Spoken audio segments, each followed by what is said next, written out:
preliminary final without any pressure. It's going to be at fever pitch up there, and that's why it's tough for the travelling teams to go up there and win. But they'll get the flip side when they come to Melbourne.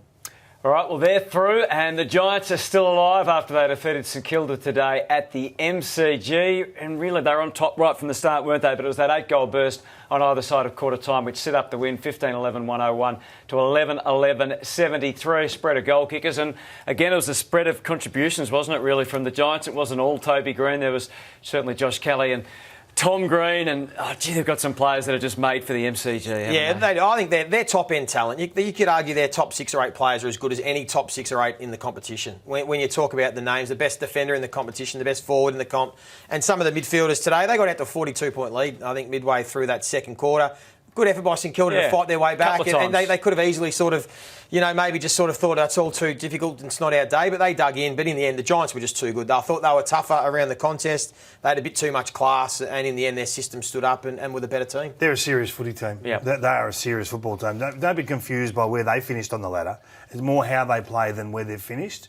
Didn't necessarily stack the wins early in the year. They were 3-7 at round 10. Yep. If you look at them from that point on, they're as good as any team in the comp right now. And they're doing it on the road. They're going to have to do it on the road. Well, they live on the road, though, don't they? Yeah. They travel more than any other team in the comp. 11th venue they won at today. 11 different venues they've won at this year. Yeah, and they were looking forward to playing at the MCG. Yeah. The players embraced it. There was a bit of carry-on when it was announced that it wasn't Marvel, that it was MCG. They were thrilled. From the players, so they really... They were embracing, they were thrilled to get to the MCG because they know that's where you got to win the big ones. I was fascinated with the Wilkie Green matchup all day, and I thought it was played in the wrong way by Wilkie. He just rolled off him too often. I know he's the All-Australian fullback and he's up against the All-Australian captain, but he left at the wrong times. And plays like this, if you give the best small forward in the comp a metre or two in these situations, they hit the scoreboard. So he's not the loose man there. Sinclair's the loose man. He's the +1. Your job is to defend Toby Green. And he just got damaging ball after damaging ball. He was caught in betwixt and between. He was neither locking away Toby Green because he had 8 score involvements at half-time, and we know that's his go. Here, he gets stuck on the mark. That's a disaster. If you're charged with locking away Toby Green, you can't be stuck on the mark for someone else's kick. So he only had 4 intercept marks or 4 intercept possessions, which is I think his lowest for the year. It's an unbelievable year. I'm not sliding him at all, but it was a poor manner in which he played Toby Green, and he gave him luxuries that he just ate up. Yeah, Toby Green was dangerous all afternoon, particularly at ground level. And I agree. I think they wanted to obviously just stick to their system, play their system, but I think there are some players you've got to change your system a little bit. And I thought Toby Green had to be almost more of a tag. You just stay with Toby Green and allow someone else to do the roll-off or the roll-around or intercept because he's just so dangerous as soon as that ball hits the ground or he gets any separation. And maybe they didn't have a better option. Maybe that's a factor as well. So they've got to go shopping in the off-season. There's a lot of list work to be done there as well, and Ross has touched on that regularly. But, yeah, I just thought it was a poorly played matchup and one that'll sit... It'll be a little stone in Ross's shoe through the pre-season period or the off-season period. Another really interesting matchup, and there was credits in it for both. It was in the ruck, wasn't there? It was fantastic. Yeah. I was blown away with how good these guys were for both parties. I mean, Marshall's had a personal best 31 disposals and 9 clearances. 21 contested. He was enormous. Yeah, he was unreal, wasn't he? 7 score involvements. And he's only kicked 7 goals for the year, but we said that they've come in a rush at the back end of the year. And he was challenging by getting forward and hit the scoreboard again today. But Briggs at round clearances was just a beast. I mean, they just smashed them at stoppage, 54 points in total, 14 scores from clearances, which was a season high, and they've only had 3 better in terms of scoring from clearances over the last 3 years. So that was a braining today, an absolute belting, and largely due to the work, I think, of Big Briggsy. He is going to be an Aaron Sandilands type ruckman in our competition for a decade. He's got confidence now. The team have endorsed him, and he's just got this presence and this physicality you can't match. I mean, he made Marshall look small today. Yeah, when you look at the history of the Giants, and they've never lost in the first week of the finals. This is their 6th final series, which is amazing in itself.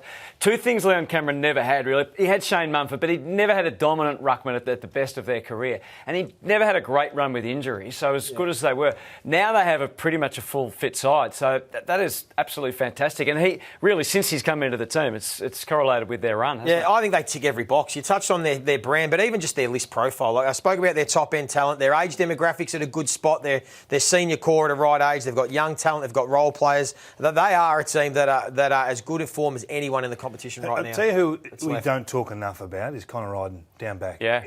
We talk a lot about Taylor and we talk a lot about Buckley, but he's having a year as well. Yep. He's just... He's 11 intercepts today. Yeah. Just doesn't lose contests. Doesn't lose contest. He locks away the dangerous ones and allows the rest to run and gun. Well, one of their weapons, obviously, is Lachie Whitfield and what he can do and the run he can generate off halfback. How did you see the match-up with Sharman, the way the Saints tried to quell Well, this was fascinating. Ross Lyon said that Lachie Whitfield was their biggest concern, and he's been in super form the back end of the year. So what they did is they sent Cooper Sharman to do the role, a bit of a diffuser role. We saw him do it on Sicily a few weeks ago. So the idea was to try and nullify Lachie Whitfield's run off half-back and then at the right times make him defend and see if he can push forward. And he certainly did it early in the game. I mean, he's probably played one of his best games, Cooper Sharman. He kicked the 2 goals, one, had a couple of goal assists. He took 4 contested marks, 8 score involvements. And I thought he's shown that he's going to be a player. But it was a really good battle because while he was having impact, Lachie Whitfield was enormous off half-back as well with his run. He couldn't keep up with him, Cooper Sharman. So it was an interesting choice to go with someone a bit taller to try and punish him on the scoreboard, but couldn't go with him on the run. And that led to the Giants. I want to talk about the Giants' run and carry off half-back. The Saints just couldn't keep up. The tsunami. Their speed was electric. And, I mean, you look at Lachie Ash there and Lachie Whitfield. What an asset that Adam Kingsley has in his side. They had 41 kicks between them, those two players. They had over 1,000 metres gained combined. And they're involved in everything. And they try and get the ball in their hands as much as possible. They're lethal by foot. They give that handball receive when they can. And as I said, the Saints, when they were able to keep it in their forward half, looked dangerous. But when they couldn't, the Giants were off and gone. It's the first time that Whitfield's played 100% game time down back for the season. He's there all the time. He doesn't move the magnet. Over the last few years, they've flicked him to half forward, they've flicked him to a wing, on ball. And I reckon it's confused him a little bit and changed the way he wants to play. They've said, hey, no excuses now. You're our half-back. Ash has gone back and been a revelation at half-back, and they've just got the perfect balance. Cumming is becoming a reasonable half-back flanker as well. Kicks the ball beautifully. So they really want for nothing. And it's very complimentary. So you've got those other players you talk about, Buckley and Iden and Taylor, who lock down, and then they give the ball to their runners. It's a beautiful mix they've got going. All right, we'll talk about the Saints in a moment, but let's hear from both coaches after today's game at the MC. For the rest of the year. So I'll get up against Port over at Adelaide Oval, and they beat the Adelaide Crows there, one of the 11 venues that they were able to win this year. They may well be good enough to keep going and then find out what their limit is and whether it is at a top 4 side who's lost their first final, whether it is at a prelim level or in fact through the grand final.